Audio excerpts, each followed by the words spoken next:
right, bang, bang. We have a special guest here for the Turkey edition, NFL, the show, the pod.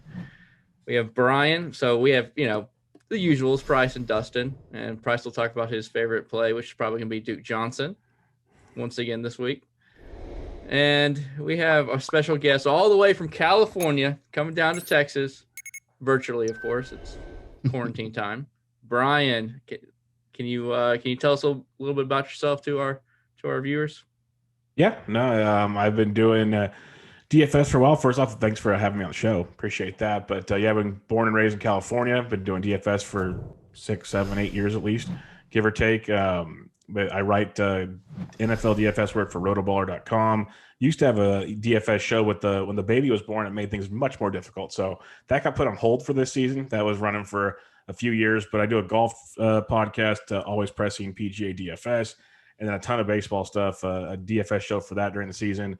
And then a Bench with Bubba podcast is the one I've been doing since the beginning.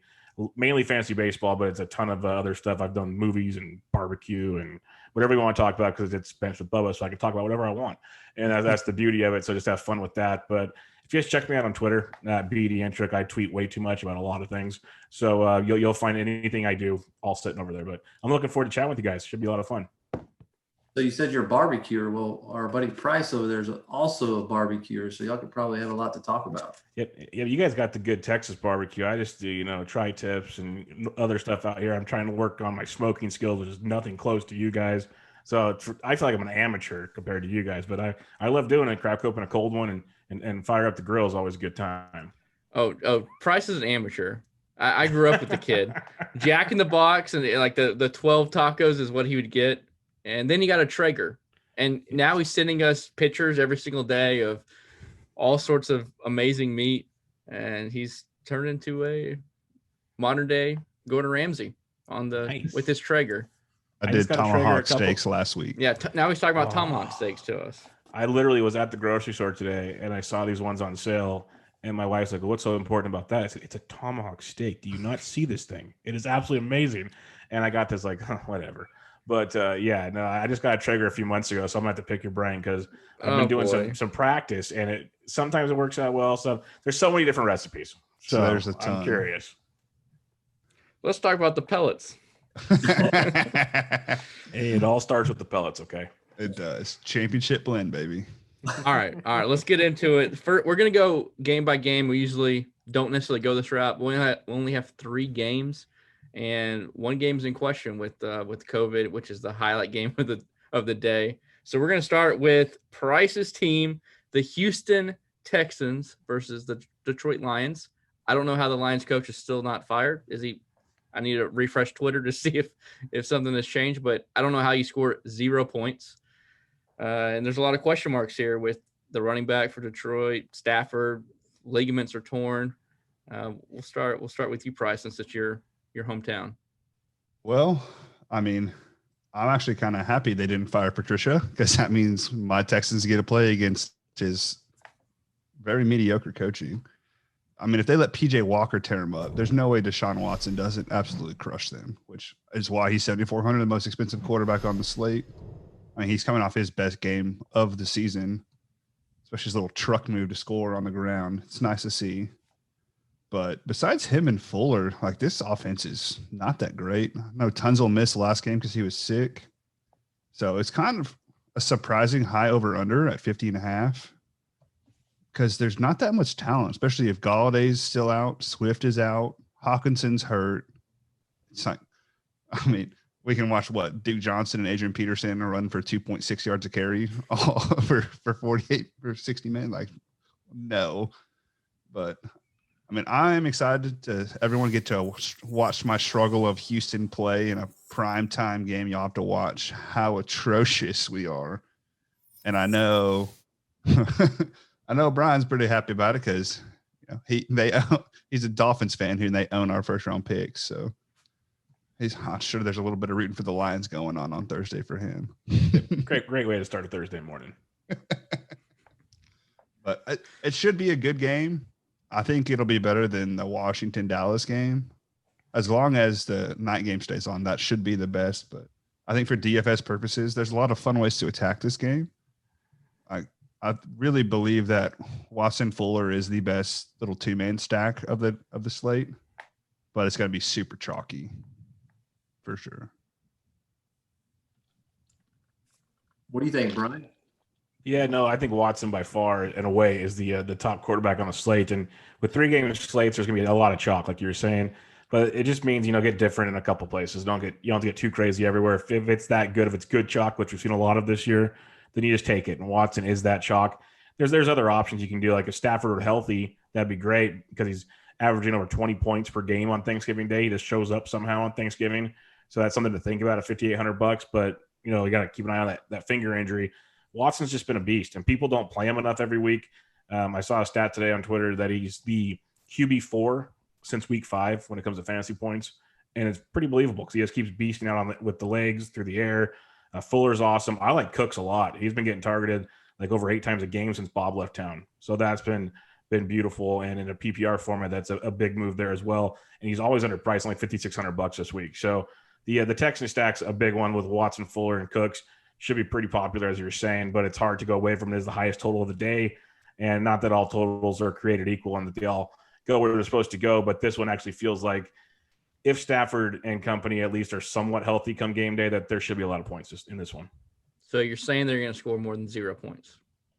I think they will, just because Houston's defense is atrocious. They're like absolutely horrible. And I know the Panthers defense isn't much better, but Houston, I know Price, you can relate. We watch them. Like they're bad.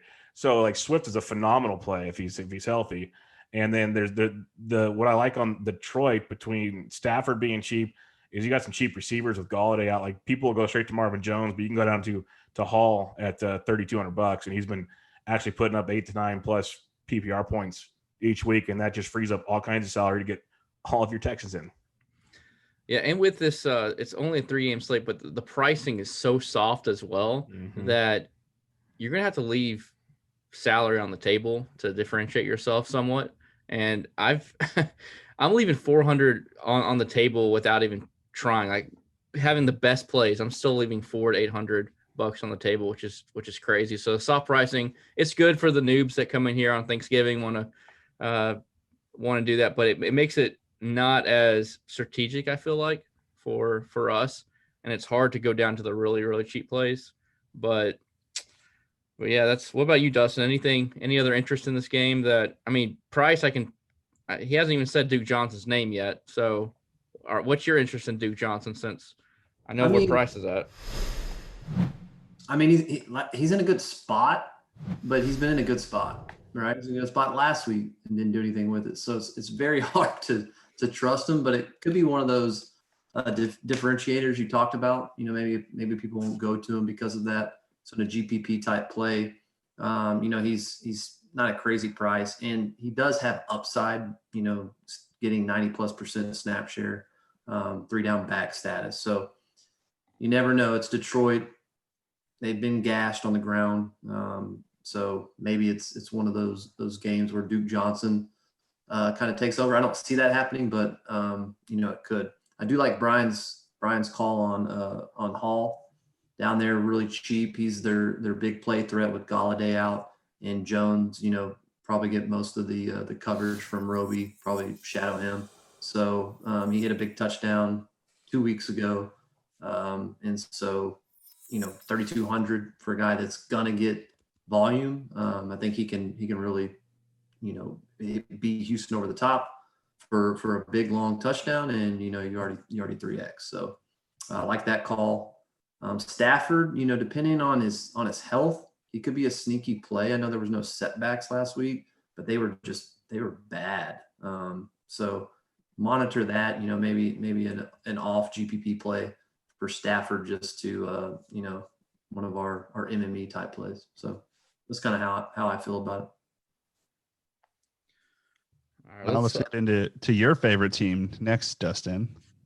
Dallas Cowgirls. Wearing the hat again. Yeah, so the Cowboys, we're back on track, baby. Division's still within grasp, for sure. I know it's funny to you guys, but it's true. Yes, because y'all are gonna tie and get a tiebreaker, and the other two teams you tie with are gonna have top 6 picks. Embarrassing. The NFC East is so bad. It is bad, but it's the NFL, right? You just got to make the playoffs. Anything can happen. Yeah, not for long, right? Not for long in the playoffs. The Cowboys would be. But you hear the story about McCarthy's sledgehammer and stuff in the locker room on Saturday to get them fired up, and they come out and it's the Vikings, but our division isn't any better than the Vikings. So I think they can come out. Washington's been shredded by the pass. We called it, last week. Obviously, Burrow went down, but he was absolutely tearing them up through the air. And so I think Dalton has a good chance. It seems like he's got a little better feel. They had the bye week. He has a ton of weapons. I mean, they're chock full. The line's obviously the issue there right now, but if they can just get those guys the ball in space and make some plays. And then on the flip side, the Redskins have looked better. Alex Smith, his first win post the terrible, gruesome leg injury he had has been solid the last 2 weeks. Obviously they got the backup there in Cincy for the second half of the game, but really McLaurin's the best receiver, on the slate as far as price. And, I see him, putting up some numbers. I mean, the Cowboys were torched by Thielen and Jefferson. So, I like McLaurin in his spot and really wouldn't go much else. I mean, so then you got the McKissick versus Gibson. And you just don't know how the game plan is going to go. If it's McKissick might get 15 targets like he did back-to-back weeks, or it could be like last week where he doesn't get that many. So kind of a toss-up there depending on how the game goes. So I'd probably stay away from that or take a flyer depending on what you think the game's going to turn out, whether Washington's playing from behind or they have the edge. Are you worried about Zeke this week with Washington's front seven being almighty? I mean, Zeke last week, Price was that was the play right there that you had. This week, I mean, he gets the touches. They're not almighty. I mean, they're obviously very good, but Cowboys offensive line not the best either. Yeah, I know, but it just takes one play. Look at Pollard last week. Took 150-something yards to I mean, any defense that can happen on. So Zeke's got that ability. Pollard's got that ability, obviously. So I like Zeke because he's getting a lot of passes this year too, way more than he has under old Clapper for the Giants. So McCarthy's definitely incorporating him more in that aspect. It's all those analytics McCarthy brought to Dallas this year. McCarthy analytics, that's a scary situation. All right, take us over, Brian. What do you like for that game? I like a lot of what you talked about there. I think Dalton's interesting. I think people might go to that more seeing what he did against Minnesota last week, because I've been trying to get people to play Andy Dalton, and he gets stinking. Then he gets hurt, and then he does what I've been praying for the whole time. I think this is a game to go to Alex Smith. Like Dallas, they can kind of stop the run a little bit, but they can get torched for the passing game, as we saw. Kirk Cousins of all people. I know it wasn't a primetime game. I get it. But still, he was able to get it done down there against the Cowboys. So I think Alex Smith's an interesting one there. Last week, he didn't have to throw the ball a lot because they were in control of that game. Like you mentioned, Burrow, once he went out, that game just kind of ended right there. But in the previous 2 weeks, 35-plus passes each game. They had to throw a ton. He doesn't throw it down the field a lot, but he just keeps accumulating. And at his price point, I think it's pretty big. Yeah, you mentioned T-Mac. He's awesome. McLaurin is just a beast out there. He's like Keenan Allen light. And then you have Steven Sims Jr. as a really, really good punt if you need him at 32. Logan Thomas let a lot of people down last week, but he still got 5 or 6 targets. So he's getting a lot of targets these days. If they start converting, that's there. I think on the Cowboys side of thing, though, Dalton Schultz is a great tight end to play this week against the Washington Redskins, and he's only $3,800, so he's not one of the high-priced guys. So I like Schultz a lot this week, and then I like the kind of passing game from the Redskins side of it if you're attacking it in this game. The only other kind of tidbits I'd give here, I think you can get some value with the Cowboys if you want, but it's more like if you're going kind of deeper GPPs, because people are going to play CeeDee Lamb, they're going to play Cooper. But with Dalton there and having to throw a lot, not saying they're going to this week, you got Michael Gallup, who's got 5 or more targets in 3 straight games. We know how he can stretch the field out. And you mentioned with Pollard just takes one big play and here he goes, at least $3,500. Not many people are going to own him. And then on the flip side, I think if you're doing a lot of entries, which I usually don't do, especially on 3-game slates, but if you are, I would have a little Tony Pollard at 4K because I know he busted the big one last week. Prior to that, though, he was getting 7 to 10 touches each week, and he's got that ability to break one at $4,000, the bare minimum. I know there's not a lot of expensive guys on this slate, but a guy like Tony Pollard at low ownership, the Thanksgiving days always have weird things happen. They always do. Someone out of nowhere that no one really talks about does something. So if you're making a lot of lineups, I think Tony Pollard's worth a sprinkle here and there. If you're just making a few, I wouldn't do it. I'd rather have J.D. McKissick at 51. So I think this game's actually a lot more fun than the Vegas people think it's going to be. But it is the Redskins, it is the Cowboys, it is the NFC East. So we'll see. I laughed at the Logan Thomas only because he's been a thorn in our side. Everybody's side, man. You're like the volume, and then he gets 2 catches. You know, yeah, it's depressing. It is because the price is there, and you want to attack the volume because tight end's so pathetic this year. And it's like weekly, you're thinking, okay, if you just catch like 67%, like 2/3 of your passes, and maybe sneak into the end zone every other week, you'd be gold. He still can't do that. So, yeah. I bet you a lot of people go to Akins because of last week instead of Logan Thomas when, Akins has one decent game and Thomas actually has like 4 or 5. Yep. But I love Schultz and Gallup this week. I think Gallup, he's top 20 in air yards, I believe, on the year. Yep. Neck and neck with Cooper. And I mean, it's like we were talking about before we got on about just doubling somebody. Like it should be Amari Cooper who gets the shade from over the top, and Lamb coming on, you think would take pressure away from Gallup, and Gallup would actually pop off every once in a while. But it's just, I don't really get it. But McLaurin is a monster.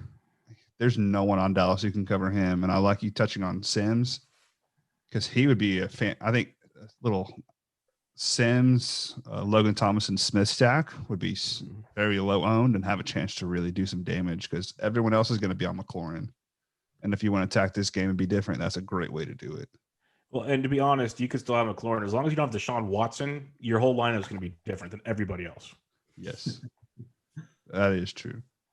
I did forget to say on the last game that if Galladay and Swift are out, I'm going to be a crazy person to use the Texans defense. I don't hate that. I used the Panthers defense last week. It worked out pretty well. So, which I will never understand how a team with J.J. Watt and Whitney Merciless can't get pressure, but whatever.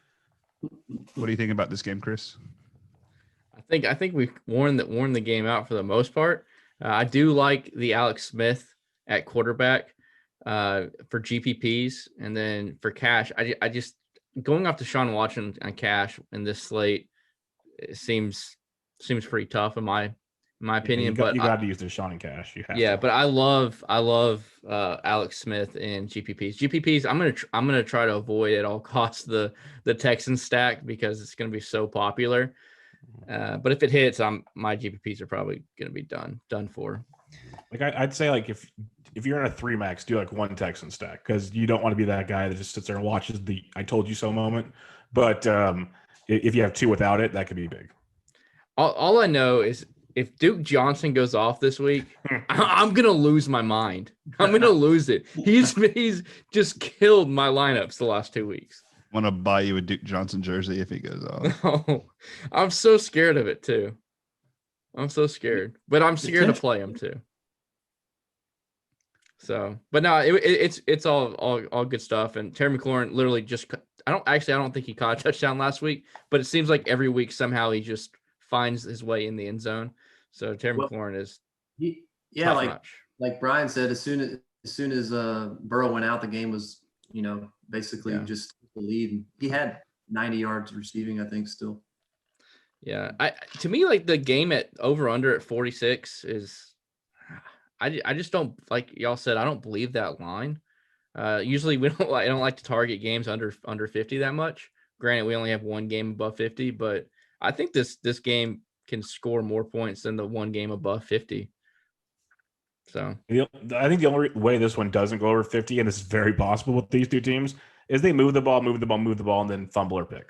Like we could see that happening all day with these 2 teams, and then we really get frustrated because they're doing everything we want, and then they get to like the red zone, and they start missing field goals or something. It's very possible. All right, Yes. Brian, you want to lead us off as our honored guest with the Steelers and the Ravens here? All right. Now, this one's a fun one because a lot of people are going to respect the two defenses here, which I get. But so this could kind of give you some leverage because Big Ben's been on fire. He's been looking like the Big Ben of old. And I like the Baltimore defense. Don't get me wrong. But you can move the ball on them. We've started to see that here of late, especially when you have as many weapons as the Steelers have. So I think a way to kind of pivot off of Deshaun, if you want to avoid the battle in Texas down there, you could go to a Big Ben stack here. And on primetime TV, Ben's one of those guys, like a lot of these big-time players, that likes to show up. So I think going Ben and mixing in your Claypool and Deontay Johnson, it'll be like your priciest stack you'll have on this entire slate, which also will make yourself different because people want to pay up elsewhere. Deontay's getting double-digit targets all over the place. It is ridiculous what he is doing right now. It's just a matter of staying healthy because he gets knocked out of games so often. But when he plays the whole game, he's ridiculous. Then you have Claypool, the big play upside, and even runs the ball a lot, so the touches are there. It's a stack that's amazing. And the way to make yourself slightly different in that stack, Eric Ebron. He is having a quiet, very, very good season. He was a guy I focused on last week. He has double-digit fantasy points in the 4 of the last 5 weeks. He's getting targeted 5 or more times in all but like one game this season. Ben loves his tight ends in the red zone. I think Eric Ebron's a big way to go about it with all the weapons they have here. So I think Pittsburgh is a fun stack here to pivot off of the early stuff with Houston. And also, it'll be one of those deals is you mentioned the noobs earlier. When you watch these slates, people want to watch who they play. Well, Thursday night, if it's 8:20 Eastern time, they're going to be asleep already. There's all these little factors that come into play here. So I think a Pittsburgh stack's very good. On Baltimore side, everyone wants the Gus Bus because of the COVID situation with the running back situation there. I get it. He's 4K. If you want to do it, sure. If I'm going to eat chalk, I'm going to eat chalk with Houston. I don't really feel like eating Gus chalk. If you're playing cash, you play Gus Edwards. That's simple. You just play him. But I'm focusing on Pittsburgh here. I like them a lot. I'm not going to play their defense because I don't like to play a defense that expensive because I still respect Lamar a little bit. But that offense isn't good. It's Lamar and Mark Andrews, and that's about all you have. So I think a Pittsburgh stack is very much on the table this week. You're like Price's twin talking about Ebron. I think he's so underappreciated. Love him. He's so good.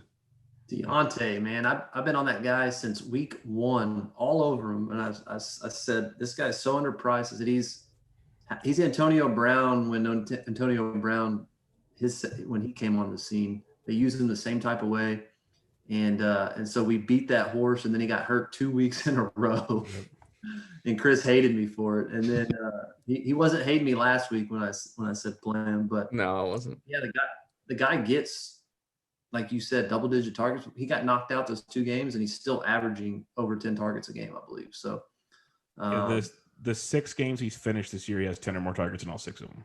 yeah. Crazy. And he's still so underpriced. Yeah, I mean, he's been under 6K all year long. So, All right, Price. I want to hear what you think about Lamar. You're all about Lamar. You always wanted to somehow plug him in. Well, not always, but the last couple of weeks you've been maybe that 1 week, the 2 weeks ago, right? I've played him 2 weeks out of 11. Right. How am I all All right, about the Lamar? last 2 weeks you've been about Says Lamar. the guy who does our quarterbacks, and every week you text us like, "Hey, what about Lamar?" I'm like, "No, he's in a shit matchup." You're like, Yeah, "Yeah, well, I don't know. I'm gonna recommend him anyways." Well, he's like 7,300, and now he's 68 or whatever he is this week. I always want to pair him with Hollywood Brown and just give DraftKings my money. I want. You are I mean, pretty good at paying the rake. yeah.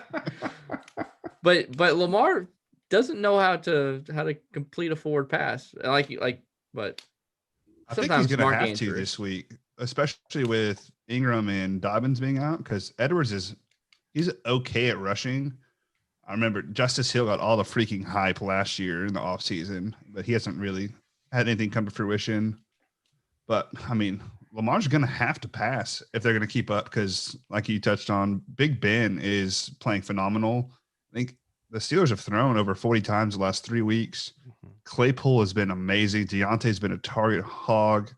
Juju had like 4 straight really solid under the radar games and then shit the bed last week. But He tripped on that flag. and Ebron has been a monster. Chris talked about how I love him. He's just so big and phenomenal. He's great athlete who I don't think anyone can cover him on the Ravens.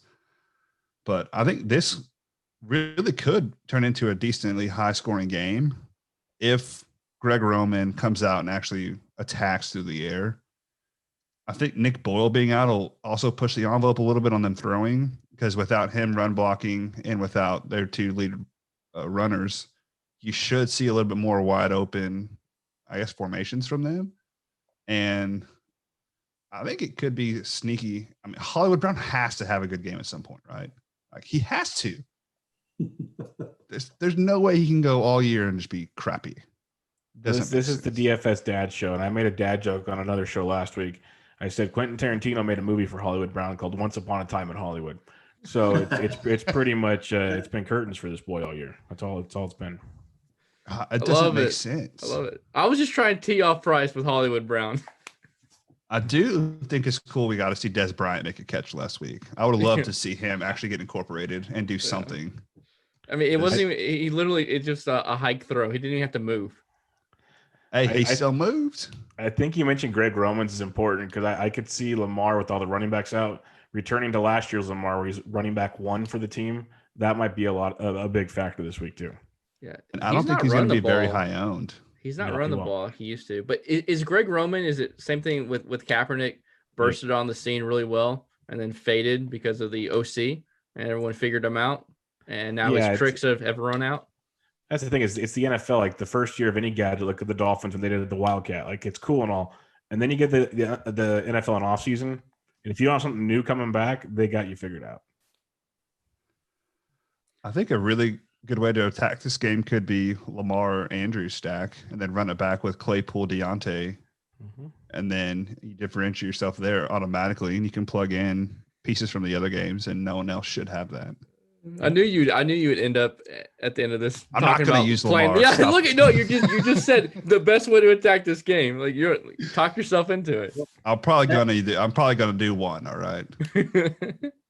That's the thing with Lamar. You kind of touched on it, Chris. Is the rushing yardage hasn't been there. I mean, he's got over 10 carries the last 4 games and has only hit 100 once all year on the ground. And I think he only has four games over 200 and hasn't thrown for 300 yards all year long. So I mean, he's just lacking in a lot of ways this year. And there haven't been those big explosive plays that we saw all last year.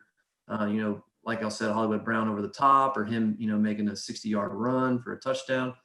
It just hasn't happened for whatever reason. Maybe it's the defenses have figured it out or whatnot. But to me, it's just,